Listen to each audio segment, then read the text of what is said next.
దాకా చాలా ప్రయత్నాలే చేస్తుంటావు, అది మానేయాలి, ఇది మానేయాలి, నేను ఇలా ఉండాలని చాలా ట్రై చేసావు, చాలా ప్రయత్నాలు చేసావు, కానీ విఫలం అయిపోయావేమో.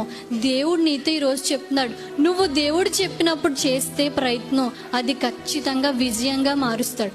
నువ్వు ఈరోజు నా ఆత్మీయ జీవితాన్ని ఫలవంతంగా మార్చుకోవాలి, నా ఆత్మీయ జీవితం ఎండిపోయిన ఎడారిలా ఉండకూడదు అని చెప్పి నువ్వు నేను లేగుస్తాను ప్రభువా ఈ స్థలం నుండి అని దేవుడితో నువ్వు మొరపెడితే ఖచ్చితంగా నీ ఆత్మీయ జీవితాన్ని ఆయన ఎత్తైన కొండపైకి ఎక్కిస్తాడు. మంచి ఆత్మీయ జీవితాన్ని దేవుడు ఇస్తాడనమాట. చాలామంది చాలా వాటిల్లో కూరుకుపోయి ఉంటారండి ఎన్నో సంవత్సరాలుగా. లేకపోతే కొంతమంది ఏంటో తెలుసా, నేను ఇంక ఈ పాపం వదలలేను, ఈ పాపాన్ని నా జన్మలో విడిచిపెట్టలేను, ఇంక ఈ పాపాన్ని మానుకోలేను అనుకున్నవారు కూడా ఉంటారంట.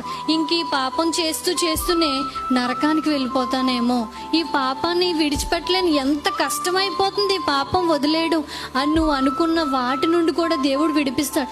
ఎన్నో సంవత్సరాలుగా ఆ పాపం, ఒక్క పాపం వల్లే, ఆ పాపాల వల్లే నువ్వు నీ జీవితాన్ని నాశనం చేసుకుంటూ నీ జీవితాల్లో మేలు అనేది కనుమరుగైపోతుందేమో, నీ జీవితం ఎండిపోయిన ఎడారిలా అయిపోతుందేమో ఆ పాపం వల్లే. దేవుడు అన్నాడు, నువ్వు ఆ పాపంలోంచి లేవాల్సిన సమయం వచ్చింది, నువ్వు ఖచ్చితంగా నువ్వు ఆ ఎడారిలోంచి పైకి లేవాలి, మరలా నువ్వు ప్రయత్నించాలి. ఇప్పటిదాకా చాలా ప్రయత్నాలే చేస్తూ